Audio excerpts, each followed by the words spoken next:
শুরুতেই আমরা দেখতে পাই যে সকল স্টুডেন্টরা একটা জঙ্গলের সামনে চলে এসেছে আর সেখানেই দাঁড়িয়েছিল তাদের নতুন ইনস্ট্রাক্টর। আর সে বলে যে এটা হলো এই এক্সামের দ্বিতীয় পার্ট, আমরা এই জঙ্গলটাকে ডেথ ফরেস্ট বলি। এখন তোমাদের সবাইকে এই জঙ্গলের ভিতরে যেতে হবে আর তারপরেই তারা সবাই জানতে পারবে যে এই জঙ্গলটাকে ফরেস্ট অফ ডেথ বলা হয় কেন। তখন নারুতো অভিনয় করে বলে যে আমি ভয় পাবো না, বুঝতে পেরেছো তুমি? আর তারপরে আঙ্কেল সবাইকে কনসেন্ট ফর্ম দেয় আর সে বলে যে হয়তো এই পরীক্ষার মধ্যে অনেকেই মারা যেতে পারে, এই কারণে এই কনসেন্ট ফর্মকে সম্পূর্ণ করা অনেক বেশি গুরুত্বপূর্ণ।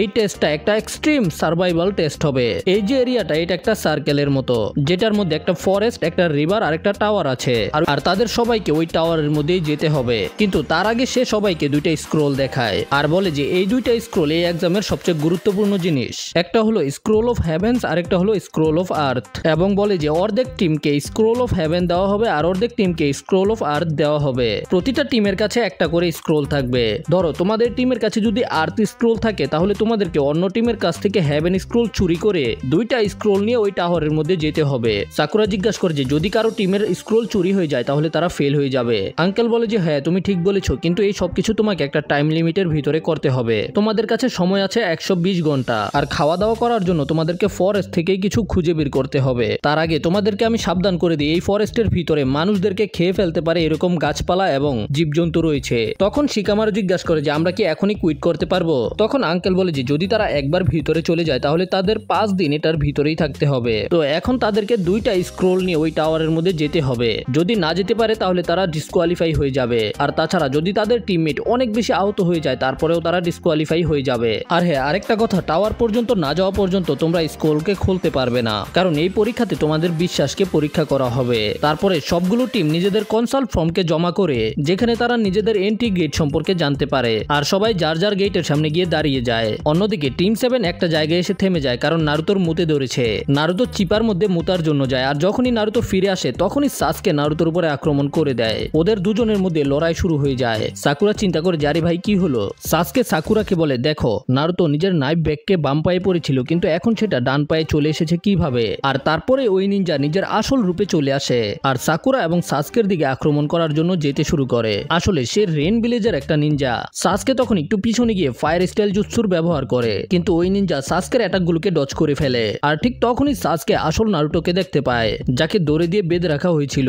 সাসকে নারুতোর দিকে কুনাই মেরে দড়িগুলোকে কেটে ফেলে। তখনই ওই রেন ভিলেজের নিনজা সাসকের দিকে পেপার বোম মারে। সেখানে অনেক বড় একটা বিস্ফোরণ হয় আর সাসকে অনেক কষ্ট করে ওই বিস্ফোরণটা থেকে বাঁচতে পারে। ঠিক তখনই ওই নিনজা সাসকের পিছনে চলে আসে। তখন নারুতো ওই নিনজার দিকে একটা কুনাই ছুঁড়ে মারে কিন্তু ওই নিনজা সেটাকেও ডজ করে ফেলে। তখন সাসকে পুরো মনোযোগ দিয়ে চাকরাকে নিজের পায়ের মধ্যে ফোকাস করে আর কুনাইটাকে নিজের পা দিয়ে ধরেই ওই নিনজার দিকে ছুঁড়ে মারে। আর তারপরে সাসকে অনেক স্পিডে তার কাছে গিয়ে ওই কুনাইটাকেই তার বুকের ভিতরে ঢুকিয়ে দেয়। সাসকে বলে যে নারুতো, সাকুরা তার বাকি লোকেরা আশেপাশেই থাকবে। আর তখন আমরা জানতে পারি যে এই নিনজা তাদের কাছ থেকে একাই এসেছে স্ক্রোল নিয়ে যাওয়ার জন্য।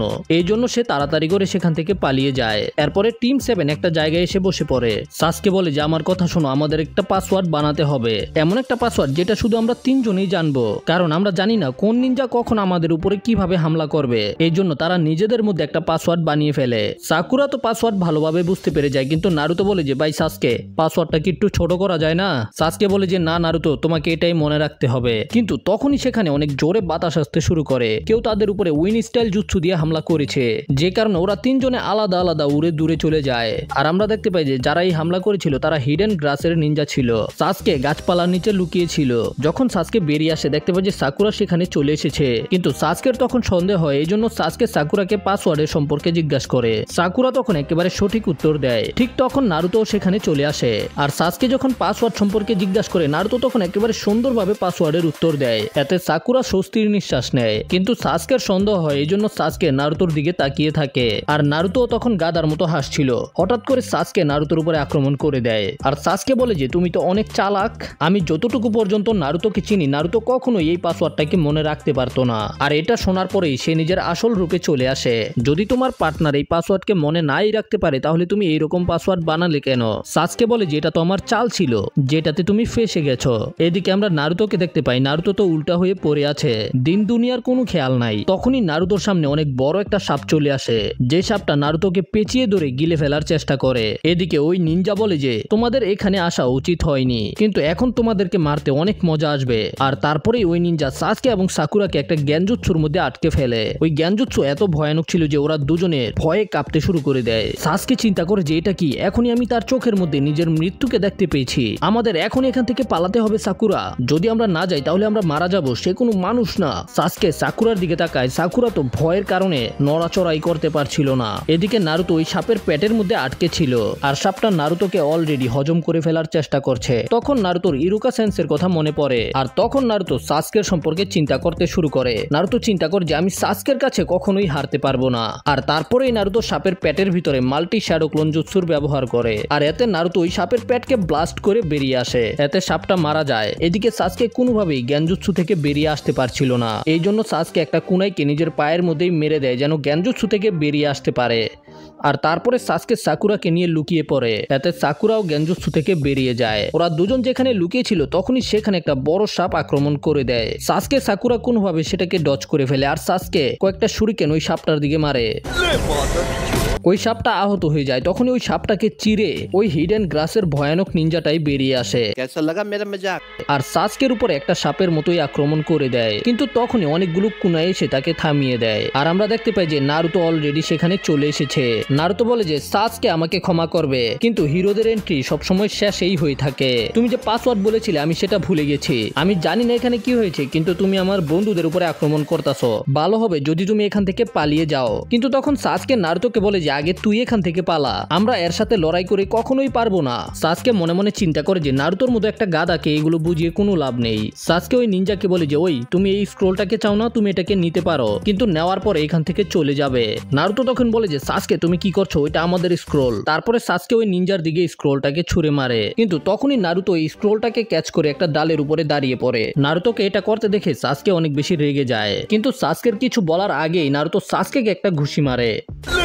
এটা দেখার পরে তো সাকুরা একেবারে অবাক হয়ে যায়। সাসকে নারুতোকে জিজ্ঞাসা করে তুই এটা কি করতাছস ভাই? নারুতো বলে যে আমি জানি না পাসওয়ার্ড কি, কিন্তু আমি এটা জানি যে আমি হলাম নারুতো উজুমাকি, কিন্তু তুমি কখনোই সাসকে হতে পারো না। আমি যে সাসকে চিনি সে কখনোই এইরকম গাদ্দারি করবে না, সে কখনোই ভয়ে পালিয়ে যাবে না। আর যদি তুমি আসলে এমন হয়ে থাকো তাহলে আমার নিজের উপরে লজ্জা হচ্ছে যে আমি তোমাকে নিজের রাইভেল বানিয়েছি। শত্রু যত শক্তিশালী হোক না কেন আমি তার সাথে লড়াই করব। নারুতোর কথা শুনে সাসকে একেবারে চুপ হয়ে যায়। এরপরে ওই নিনজা সামানিং জুৎসুর ব্যবহার করে আর এতে সেখানে একটা বড় সাপ চলে আসে।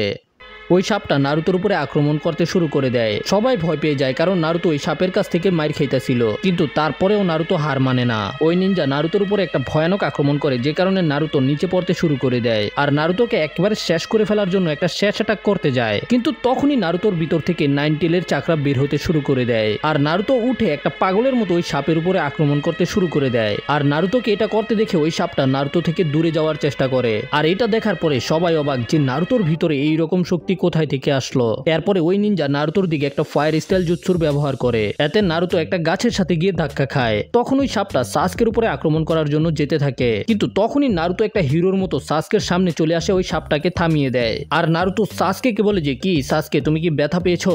একটা বাচ্চার মতো সেখানে স্ট্যাচু হয়ে দাঁড়িয়ে আছো, তুমি কি আসলেই সাসকে? তখন সাসকের মনে পড়ে একটা সময় সাসকেও নারুতোকে ঠিক এই কথাটাই বলেছিল। তখনই ওই নিনজা নারুতোকে নিজের জিহ্বা দিয়ে ধরে ফেলে আর নারুতোকে নিজের সামনে নিয়ে এসে বলে যে তো 12 বছর আগে যে ঘটনা ঘটেছিল তাহলে সেটা সত্যি, তাহলে তোমার ভিতরেই আছে ওই নাইন টেল ফক্সের স্পিরিট। আমি বুঝতে পেরেছি যখন তুমি অনেক বেশি রেগে যাও তখন নাইন টেলের চাকরা বেরিয়ে আসে। সে নারুতোর শার্টকে নিজের জিহ্বা দিয়ে উপরে তোলে আর যেখানে নাইন টেলের সিল ছিল সেখানে আরো একটা সিলিং জুৎসু লাগিয়ে দেয়, যেন যখন নারুতোর নাইন টেলের চাকরার দরকার হবে তখন নারুতো সেটাকে ব্যবহার করতে পারবে না এই সিলিং জুৎসুর কারণে। আর তারপরেই নারুতো অজ্ঞান হয়ে যায় আর ওই নিনজাটা নারুতোকে অনেক দূরে ফেলে দেয়। সাকুরা এটা দেখার পরে অনেক বেশি অবাক হয়ে যায়। সাকুরা সাসকেকে বলে যে তুমি সবসময় নারুতোকে লুজার বলো, কিন্তু সে তোমার মতো বিশ্বাসঘাতক না। তখন সাকুরার কথা শুনে সাসকের নিজের অতীতের কথা মনে পড়তে শুরু করে যে কিভাবে সাসকের নিজের বড় ভাই এক রাতের ভিতরেই পুরো ক্ল্যানকে শেষ করে দিয়েছিল, যেটা সম্পর্কে আমরা আরো পরে জানতে পারবো, যেটা অনেক ভয়ানক স্টোরি। আর এগুলো চিন্তা করার পরেই সাসকে নিজের শারিঙ্গানকে অ্যাক্টিভ করে ফেলে। সাসকে দ্বিতীয়বারের জন্য রেডি হয়ে যায় লড়াই করার জন্য। এদিকে জঙ্গলের বাইরে হিডেন লিভের নিনজারা 3 জন নিনজার লাশ খুঁজে পায়, তাদের চেহারা একেবারে গায়েব হয়ে গেছে। আর আঙ্কেল সেন্স সেন্সও সেখানে পৌঁছে যায়। সে চিনতে পেরে যায় যে এগুলো তো হিডেন গ্রাসের নিনজা। এদেরকে মারার সাথে সাথে এদের চেহারাও নিয়ে নিয়েছে। এর মানে হলো এটা ওই শয়তানের জুৎসু। সে কি আবারও ভিলেজের মধ্যে ফিরে এসেছে নাকি? কিন্তু সে চুনিন এক্সামের সময় ভিলেজের ভিতরে কি করছে? আর সে সাথে সাথে বাকিদেরকে বলে যে আমাদের উপরে অনেক বড় বিপদ চলে এসেছে, তাড়াতাড়ি গিয়ে এই খবরটাকে লর্ড হোকাগেকে দাও। আর সাথে সাথে আনবু ব্ল্যাক অপসকে এই ফরেস্টের ভিতরে পাঠাও। আমাদের যত তাড়াতাড়ি সম্ভব বাকি ক্যান্ডিডেটদেরকে বাঁচাতে হবে। আর তারপরেই আঙ্কেল সেন্সে ওই জঙ্গলের ভিতরে যেতে শুরু করে। এদিকে সাসকে নিজের মনে মনে চিন্তা করছিল, যদি আমি এই রাক্ষসকে না মারতে পারি তাহলে আমি আমার বড় ভাইকে কিভাবে মারবো, আমি কিভাবে আমার ক্ল্যানের প্রতিশোধ নিব। এই নিনজা চিন্তা করে, খুব ভালো, এখন আমি তোমাকে মেরে দিব। তুমি খেলার মোড়ে চলে এসেছো, তো চলো আমরা খেলা করি। এরপরে সাসকে এবং এই নিনজার মধ্যে লড়াই শুরু হয়ে যায়। সাসকে নিজের শারিঙ্গানের কারণে অনেক বেশি অ্যাডভান্টেজে ছিল আর তার ফায়ার স্টাইল জুৎসু দিয়ে নিনজার উপরে আক্রমণ করে, কিন্তু এতে ওই নিনজার কিছুই হয় না। সাসকে অনেক কনফিডেন্স ছিল, তখন ওই নিনজা সাসকের উপরে উইন স্টাইল জুৎসু দিয়ে হামলা করে, কিন্তু সাসকে সেটাকে ডজ করে ফেলে আর হঠাৎ করে ওই নিনজাকে ধরে তার মাথাকে গাছের মধ্যে আছাড় মারে। এমন মনে হচ্ছিল যে সে মারা গেছে, কিন্তু সেটা শুধু তার একটা সাবস্টিটিউশন জুৎসু ছিল। তখনই হঠাৎ করে ওই নিনজা এসে সাসকের চেহারার মধ্যে একটা ঘুষি মারে আর তারপরে ভাম ভাম ভাম সাসকের উপরে ঘুষার বৃষ্টি পড়ে। এতে সাসকে দূরে গিয়ে পড়ে, কিন্তু তখনই আমরা দেখতে পাই যে সাসকে আগেই ওই নিনজার কাপড়ের মধ্যে ছোট ছোট বোম লাগিয়ে দিয়েছে, যে কারণে সেখানে ছোট ছোট বিস্ফোরণ হয়। আর তার মনোযোগ সরার সাথে সাথেই সাসকে তাকে সুতা দিয়ে বেঁধে ফেলে আর তারপরে নিজের সর্বশক্তি দিয়ে তার উপরে ড্রাগন ফ্লেম জুৎসুর ব্যবহার করে। এতে পুরো গাছ পুড়ে ছাই হয়ে যায় আর তাদের মনে হয় যে এই নিনজাটা শেষ হয়ে গেছে, কিন্তু তাদের আনন্দ করার আগে ওই নিনজা আবার সামনে চলে আসে। সাকুরা এবং সাসকে তাকে জীবিত দেখে অনেক বেশি ভয় পেয়ে যায় আর তখনই আমরা দেখতে পাই যে সে যে নিনজার চেহারা চুরি করেছিল সেটা একটু ফেটে গেছে। এতে আমরা তার আসল চেহারাটা একটু দেখতে পাই আর ওই নিনজা বলে যে আমি অনেক সারপ্রাইজ হয়ে গেছি সাসকে, তুমি এত কম বয়সে নিজের শারিঙ্গানকে এত ভালো ব্যবহার করা শিখে গেছো, কিন্তু একটা কথা বলো, তুমি কি আসলে ইতাচি উচিহার ভাই? সাসকে এই নাম শোনার পরে অনেক বেশি অবাক হয়ে যায়। সাসকে জিজ্ঞাসা করে যে তুমি আসলে কে আর তুমি আমার ভাইয়ের সম্পর্কে কিভাবে জানো? তখন ওই নিনজা বলে যে আমার নাম হলো ওরোচিমারু, তুমি আমাকে ইমপ্রেস করে দিয়েছো, তোমার ভিতরে অনেক প্রতিভা আছে আর এই কারণে আমি এখন তোমাকে একটা স্পেশাল গিফট দিব, এমন একটা শক্তি যেটা তোমার ভবিষ্যতে অনেক কাজে আসবে, কিন্তু যদি তোমার কাছে এই শক্তিকে ধারণ করার ক্ষমতা না থাকে তাহলে তুমি মারা যাবে, আর যদি তুমি এই শক্তির ব্যবহার করতে পারো তাহলে ভবিষ্যতে তুমি আমার অনেক কাজে আসবে। তারপরে ওরোচিমারু একটা সাপের মতো সাসকের গলার মধ্যে কামড় দিয়ে দেয়, যেখানে সাসকের গলার মধ্যে একটা কার্স মার্ক তৈরি হয়ে যায়। তারপরে ওরোচিমারু বলে যে আমার 3টা শিষ্য তোমার উপরে আক্রমণ করবে, কারণ আমি দেখতে চাই যে তুমি আমার দেওয়া শক্তিকে কিভাবে ব্যবহার করো। তারপরে ওরোচিমারু সেখান থেকে চলে যায়, কিন্তু এই কার্স মার্কের কারণে সাসকের অনেক বেশি ব্যথা লাগছিল, যে কারণে সাসকে অজ্ঞান হয়ে যায় আর নারুতো অন্যদিকে অজ্ঞান হয়ে পড়েছিল, যে কারণে সাকুরা সেখানে একেবারে একা ছিল। আর আমরা দেখতে পাই যে ওরোচিমারু একটা গাছের ভিতরে লুকিয়ে পড়ে। আঙ্কেল সেন্সেও জঙ্গলের ভিতরে চলে আসে,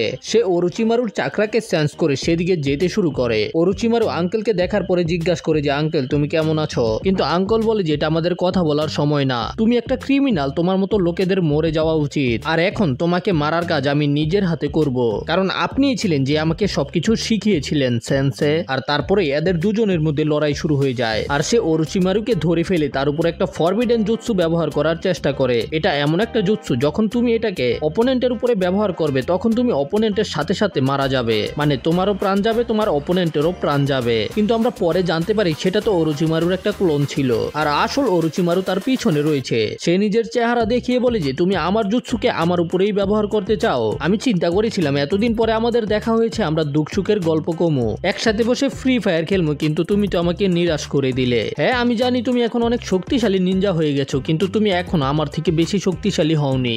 আঙ্কেল বলে যে তুমি এখানে কেন এসেছো, এটা বলবে না যে তুমি ভিলেজকে ধ্বংস করার জন্য এসেছো। ওরোচিমারু বলে যে না না এখনো সময় হয় নাই, কিন্তু সময় হইলে আমি এটাও করবো, কিন্তু আমি তোমাকে এখন একটা কথা বলতে চাই, আমার সাসকে উচিহাকে অনেক বেশি পছন্দ হয়েছে, আমি সাসকে কেও ওই কার্স মার্ক দিয়েছি যেটা আমি তোমাকেও দিয়েছিলাম, ওই ছেলেটা ভবিষ্যতে আমার অনেক কাজে আসবে। কিন্তু আঙ্কেল বলে যে তুমি এটা কখনোই করতে পারবে না। ওরোচিমারু বলে যে হ্যাঁ আমি করব, আর হ্যাঁ যেন এই চুনিন এক্সাম থেমে না যায়, যদি থেমে যায় তাহলে আমি পুরো ভিলেজকে ধ্বংস করে দিব। আর এটা বলার পরে ওরোচিমারু সেখান থেকে গায়েব হয়ে যায়। তারপরে আঙ্কেল সেন্সে কিছু আনবু ব্ল্যাক অপসকে বলে এখানে অনেক বড় সমস্যা তৈরি হয়ে গেছে, ওরোচিমারু আবারও ফিরে এসেছে। এটা শোনার পরে তারা দুজনে অবাক হয়ে যায়। ওরোচিমারু তার মানে কি আমাদের এখন এই পরীক্ষাকে থামিয়ে দিতে হবে? কিন্তু আঙ্কো বলে না আমরা এটা করতে পারবো না, যদি আমরা এমন করি তাহলে সে পুরো ভিলেজকে ধ্বংস করে দিবে। তারপরে তারা ডিসাইড করে লর্ড হোকাগেকে ইনফরমেশন দেওয়ার জন্য।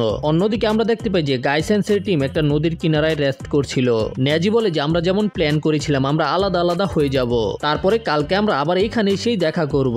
আর এটা বলার পরেই তারা তিনজন আলাদা আলাদা হয়ে যায়। এদিকে নারুতো এবং সাসকে এখনো অজ্ঞান হয়ে পড়ে রয়েছে, আর সাকুরা এদের দুজনকে দেখাশোনা করছিল। সাকুরা কিছু ভিজা কাপড় দিয়ে সাসকের জ্বরকে কমানোর চেষ্টা করে। সাকুরা ঘুমিয়ে পড়ে, কিন্তু একটা ভয়ানক স্বপ্নের কারণে আবার সাকুরার ঘুম ভেঙে যায়। তখনই জোবজারের পিছন থেকে সাকুরা শব্দ পায়। এটা শোনার পরে সাকুরা ভয় পেয়ে যায়, কিন্তু পরে দেখতে পায় সেখানে তো একটা কাঠ বিড়াল ছিল, কিন্তু তারপরেও একটা কুনাই মেরে সেটাকে তাড়িয়ে দেয়। এদিকে নেজিও কিছু নোটিস করতে পারে, তার মনে হয় যে এখানে কেউ লুকিয়ে আছে। আসলে সেখানেই টিমমেট লুকিয়ে ছিল। নেজি বুঝতে পেরে যাওয়াতে শিকামারু, চোজি এবং ইনো বেরিয়ে আসে।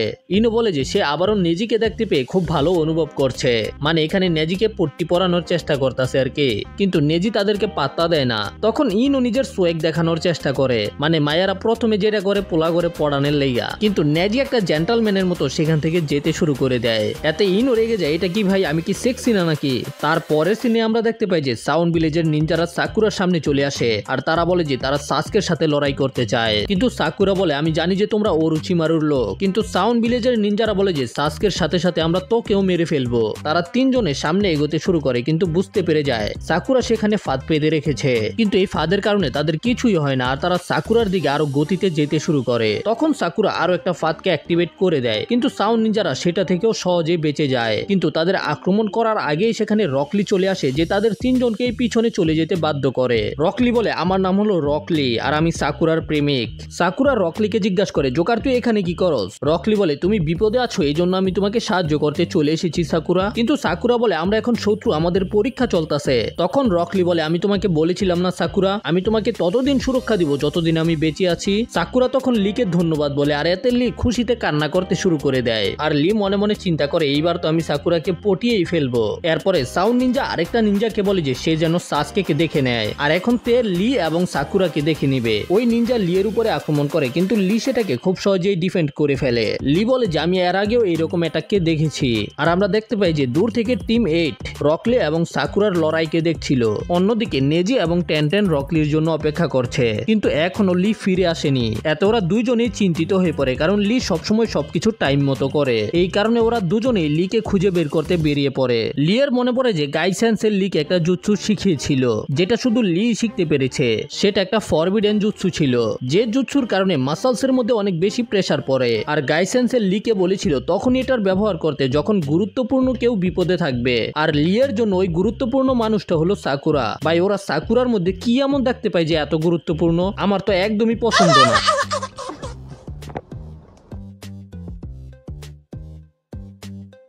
প্রথমে ওই নিনজাকে বাতাসের মধ্যে উড়িয়ে দেয়, তারপরে হঠাৎ করে তার পিছনে গিয়ে নিজের হাতের ব্যান্ডেজ দিয়ে তাকে পেঁচিয়ে ফেলে, আর তারপরে তার মাথাকে নিচের দিকে দিয়ে নিচে পড়ে। কিন্তু জাকু নিজের টেকনিকের ব্যবহার করে মাটিকে নরম বানিয়ে ফেলে, যে কারণে এই নিনজার লোটাস টেকনিকের কারণে কিছুই হয় না। কিন্তু লি ওই জুৎসুর ব্যবহার করার কারণে অনেক বেশি ক্লান্ত হয়ে যায়। আর তখনই ওই সাউন্ড নিনজা লিয়ের উপরে একটা সাউন্ডের আক্রমণ করে, যে কারণে লিয়ের মাথা ঘুরতে শুরু করে দেয়। এতে লি ঠিকভাবে কিছুই দেখতে পারছিল না। নিনজা বলে আমার অ্যাটাক ফিজিক্যাল না, আমার অ্যাটাক হলো সাউন্ড, কারণ হাই ফ্রিকোয়েন্সি সাউন্ডের কারণে মানুষের কানের পর্দা ফেটে যায়। আর জাকু বলে যে আমি আল্ট্রাসনিক ওয়েভকে কন্ট্রোল করতে পারি, যে কারণে আমি একটা পাথরকেও চুরচুর করে ফেলতে পারি। তখন সাউন্ড নিনজা সাকুরাকে মেরে ফেলার জন্য যেতে শুরু করে, আর লি তাকে থামানোর জন্য একটা কিক করার চেষ্টা করে, কিন্তু লি ব্যথার কারণে ঠিকভাবে কিছুই করতে পারে না। তখন সাউন্ড নিনজা লিয়ের উপরে আরেকটা সাউন্ডের অ্যাটাক করে, এতে লিয়ের কান আরো বেশি ড্যামেজ হয়ে যায়, আর তখন লিও মাটিতে পড়ে যায়। এখন সাকুরা আবারও একেবারে একা হয়ে গেছে, আর টিম 8 তো লুকিয়ে লুকিয়ে সবকিছু দেখছিল। তখন শিকামারু ইনোকে জিজ্ঞাসা করে ইনো কি সাকুরাকে সাহায্য করতে চায় না, কারণ ইনো এক সময় সাকুরার খুব ভালো বন্ধু ছিল। আর ইনো তখন ওই সময়কেই মনে করতে থাকে যখন সাকুরা এবং ইনো বেস্ট ফ্রেন্ড ছিল।